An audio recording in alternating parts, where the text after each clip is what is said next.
आदरणीय दर्शकों, सभी को जय श्री राम, जय हनुमान। आप सबने पिछले एपिसोड में देखा होगा कि हनुमान जी विभीषण के दरवाजे पर पहुंच जाते हैं और वहां तुलसी के पौधों को देख करके उनको बड़ा हर्ष होता है, बड़े प्रसन्न होते हैं। आज हम उसके आगे का वृत्तांत प्रसारित करेंगे और ये वहां तक हम बताना चाहेंगे कि जहां त्रिजटा का जो स्वप्न है कि सपने वानर लंका जारी, दोहा क्रमांक लगभग 10 तक आज आपको बताया जाएगा। बीच की जो भी घटनाएं हैं, ये प्रयास है कि उनका क्रमशः वर्णन किया जाए ताकि सरल शब्दों में आपकी समझ में आ जाए। जय सिया राम, जय हनुमान जी महाराज। अब यहां हनुमान जी को आस जगी। क्या आस जगी? अब कुछ न कुछ काम बनता दिखाई पड़ रहा है, पर उनके मन में शंका भी हुई कि भाई ये लंका है, लंका में राक्षस रहते हैं, राक्षसों के यहां मंदिर, ऐसा तो नहीं कोई गड़बड़ है। खैर देखते हैं, चलो। आगे गए तो देख रहे हैं तो धनुष बाण बना हुआ है और देखा कि तुलसी का पौधा लगा हुआ। धनुष बाण राम जी का अस्त्र शस्त्र है। तुलसी एक पवित्र वृक्ष है जिससे रोग शोक दूर होते। तो हनुमान जी को प्रसन्नता हुई कि नहीं कोई गड़बड़ नहीं हो, पर फिर भी मन है, मन में तर्क वितर्क चलता है। तो हनुमान जी भी तर्क कर रहे हैं, जबकि ज्ञानी नाम अग्रगण्य हैं। कह क्या रहे हैं कि लंका निशिचर निकर निवासा, और यहां कहां सज्जन करवासा। अरे भाई, यहां तो राक्षसों का समूह रहता है, सज्जन का वास कैसे हो सकता है? ये तर्क वितर्क मन में हुआ तो उसी समय विभीषण जगे, और जगे तो राम राम कह के जगे। आज हमारे यहां भी जो सनातनी लोग हैं वो सुबह उठते हैं तो राम का नाम लेते हैं, श्री हनुमान जी का नाम लेते हैं, श्री कृष्ण का नाम लेते हैं, मां सरस्वती का नाम लेते हैं। क्यों? कि अगर हम मंगल शब्दों से अपना प्रभात शुरू करेंगे तो हमारा दिन व्यवस्थित जाएगा, ऐसी मान्यता है। और होता भी है कि जैसी सुबह वैसा शाम, और जैसा जिसका उठना वैसे उसका सोना। हम अगर अच्छे मन से उठेंगे, अच्छे विचार से उठेंगे तो हमारे दिन भर के कार्य भी अच्छे होंगे। तो राम राम ते स्मरण कीना, विभीषण ने राम का नाम लिया। तब हनुमान जी बड़े प्रसन्न हुए और पहचान गए कि ये कोई सज्जन है। और सज्जन है तो पहचानता तो है नहीं, पर जबरदस्ती मैं इससे पहचान करूंगा। हमको आपको भी चाहिए कि अगर कोई सज्जन व्यक्ति है तो उससे आप जबरदस्ती पहचान बनाइए, अपनी मित्रता बनाइए। क्यों? कि उससे कोई नुकसान आपको नहीं होगा, भले फायदा हो या ना हो, पर सज्जन से मित्रता कभी हानिकारक नहीं होती।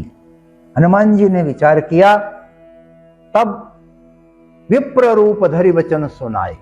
अब बोले इसे बंदर के देश में जाऊंगा तो डर जाएगा व्यक्ति, या हमको डंडा लेके भगा देगा। विप्र रूप, देखो ब्राह्मण तब भी पूजनीय था, रावण के युग में भी ब्राह्मण का सम्मान था। इसलिए ब्राह्मण के रूप में हनुमान जी ने अपना दर्शन दिया, ब्राह्मण रूप धर करके बोले। और कुछ बोले तो विभीषण उठ करके आए, प्रणाम किया और पूछा कि हे ब्राह्मण देव, आप कौन हैं बताइए। आप हरि के दास हैं या इसके अलावा आप कौन हैं? मेरे अंदर बड़ी उत्सुकता हो रही है। या अनुरागी हैं किसके? दीनों के अनुरागी हैं, यानी दीनों पर कृपा करने वाले हैं। कहीं भगवान राम ने ही तो आपको नहीं भेजा कि जाओ उस दीन पर कृपा करिए आओ, गरीब पर कृपा करिए आओ। आप मुझ पर कृपा करने आए हैं, मैं घर में बैठा हुआ हूं, मुझे दर्शन देने आए हैं। आप आखिर हैं कौन? तब हनुमान जी ने सारी कथा एक तरफ से सुना दी। क्या कथा सुना दी? राम जी की कथा सुना दी अपने नाम से, यानी कहने वाले हनुमान जी हैं और कथा किसकी हो रही है? राम जी की। और कहने वाले हनुमान जी, सुनने वाले विभीषण जी। सुन करके दोनों का मन बिल्कुल आनंद से मग्न हो गया, बिल्कुल तृप्त हो गई, जिसको कहना चाहिए। विभीषण बड़े प्रसन्न हुए। अब विभीषण कह रहे हैं कि हे पवन पुत्र, हे हनुमान जी, यहां तो मैं ऐसे ही रह रहा हूं जैसे 32 दांतों के बीच में बेचारी जीभ रहती है, अर्थात कभी भी नुकसान होने की संभावना बनी रहती है। और एक भरोसा मुझे है कि जो अनाथों के नाथ हैं, जो सूर्य कुल के नाथ हैं, वो मुझे अनाथ जानकर कभी तो कृपा करेंगे। इस उम्मीद से मैं रोज राम राम रटता रहता हूं। यह शरीर मेरा तामसी है, तामसी शरीर राक्षसों का कहलाता है। कुछ साधन तो यहां बन नहीं पाता, बस मन में श्री राम श्री राम श्री राम श्री राम रटता रहता हूं।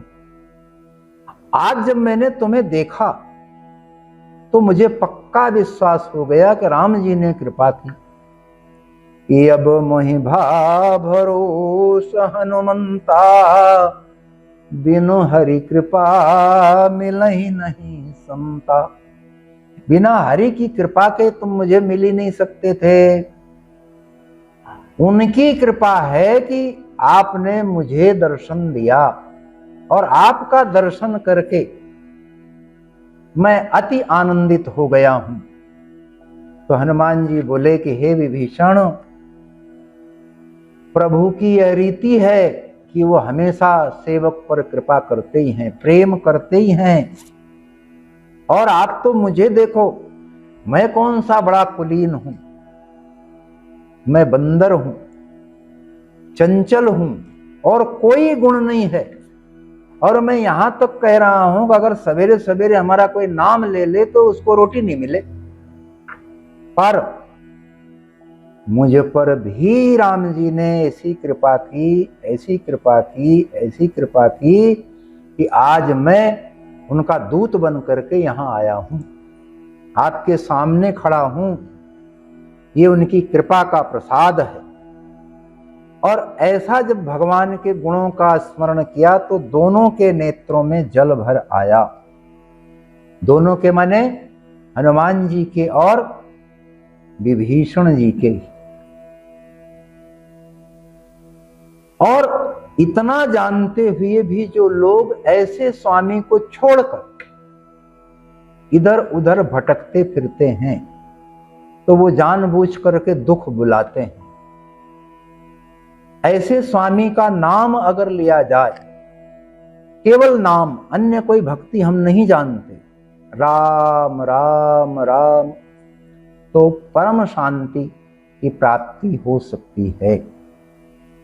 इसके बाद फिर दोनों में वार्ता होती है। हनुमान जी पूछते हैं मां सीता के विषय में, और विभीषण जी जिस भी प्रकार से सीता लंका में आई, वहां रहती हैं, सब कुछ विभीषण ने कथा कह डाली। तब हनुमान जी तुरंत अपने हेतु पर आ गए और उन्होंने कहा कि हे भाई, मैं माता को देखना चाहता हूं, आप कोई उपाय बताएं। विभीषण उनको उपाय बताते हैं कि ऐसा करो, ऐसा करो, ऐसा करो। सारी युक्ति, सारा गुणा ज्ञान गणित लेकर के हनुमान जी वापस उसी छोटे रूप में आ गए जिस रूप में लंका में घुसे थे। लंका प्रवेश के समय जो रूप था वही रूप धर करके हनुमान जी वहां से आगे गए। कहां गए कि वन अशोक सीता रह जहां, जहां अशोक वाटिका में सीता मैया रहती थीं, वहां हनुमान जी पहुंचे। सीता मैया को दूर से देखा और मन में ही प्रणाम किया और उनको लगा कि ये ऐसे ही बैठी रहती हैं, इनका रात दिन इसी में बीत रहा है, बहुत कमजोर शरीर हो गया है और राम राम राम राम राम जपती रहती हैं। ऐसा हनुमान जी को लगा सीता मैया को देखकर। उनसे किसी ने कहा नहीं कि सीता जी ऐसा ऐसा करती रहती हैं। और ये देखा हनुमान जी ने कि सीता मां नेत्र चरणों में लगाए हुए बैठी हैं, तो अनुमान लगाया कि राम जी का नाम ले रही हैं। जानकी जी नेत्रों को चरणों में लगाए हुए हैं और मन ही मन राम राम राम कर रही है। ये दशा देख करके हनुमान जी बहुत ही दुखी हुए और अपने आप को छुपाते हुए इधर उधर आखिर मैं करूं क्या, ये विचार कर ही रहे हैं कि उसी समय रावण का आगमन हुआ और उसके साथ में बहुत सारी स्त्रियां आई थीं जो बड़ी सजी धजी, एक से एक राक्षसनियां।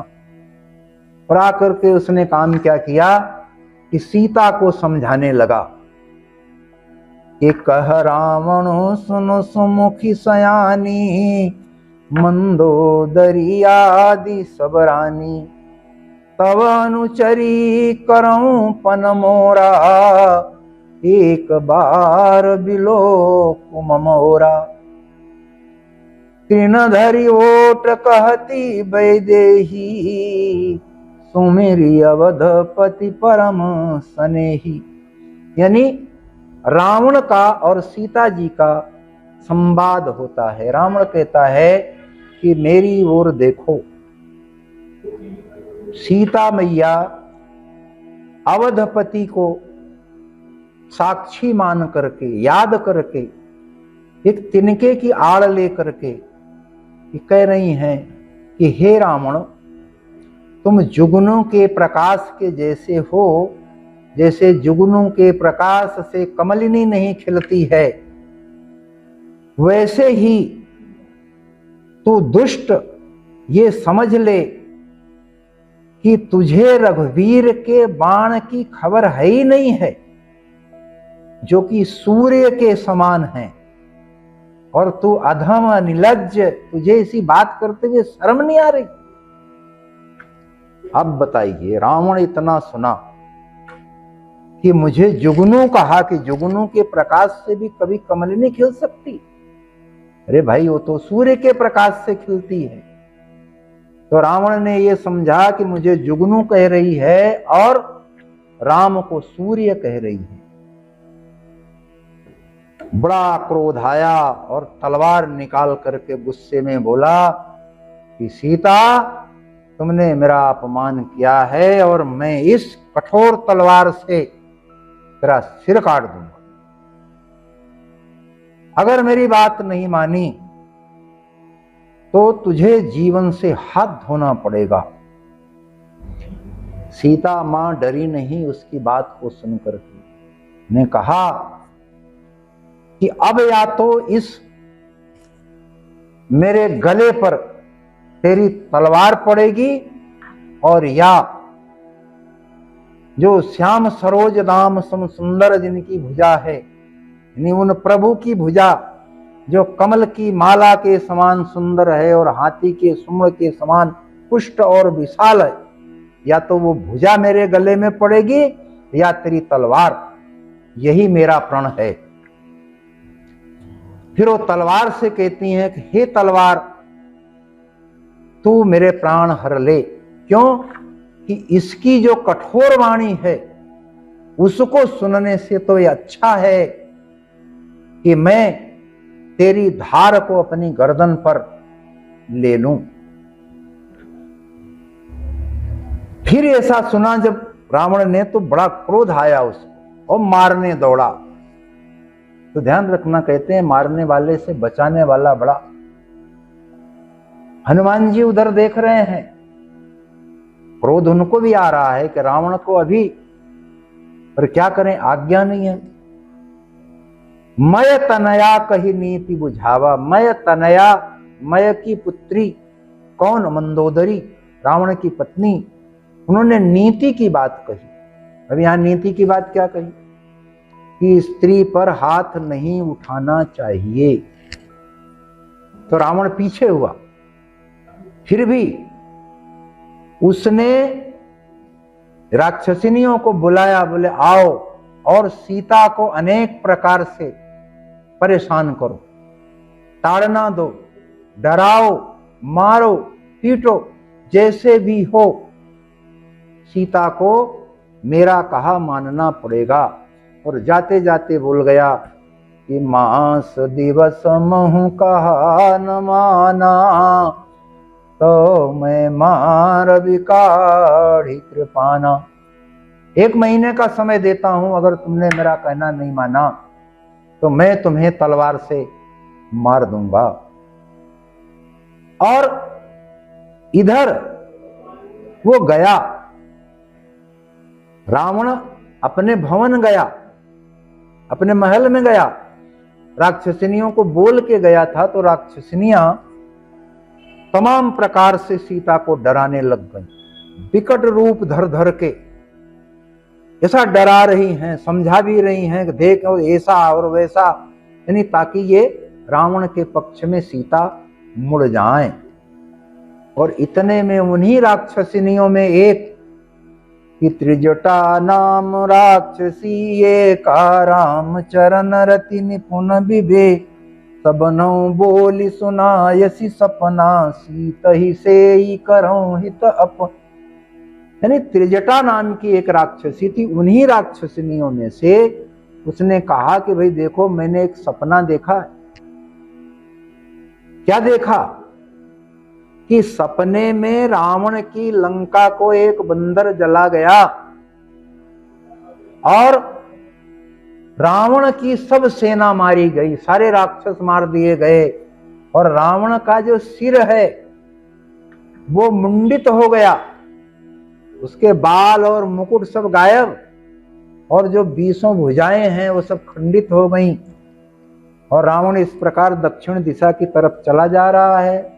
लंका विभीषण को मिल गई है और चारों तरफ लंका में श्री राम की जय, श्री राम की जय, श्री राम की जय गूंज रही है। और सीता को भगवान राम ने अपने पास बुला लिया है। और मैं कह रही हूं ये सपना 4 दिन के अंदर अंदर सत्य होगा।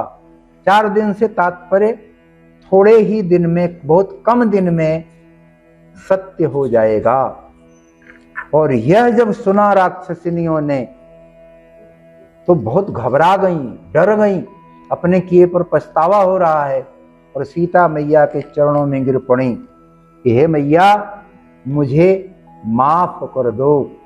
और सीता मैया ने उन्हें माफ कर दिया।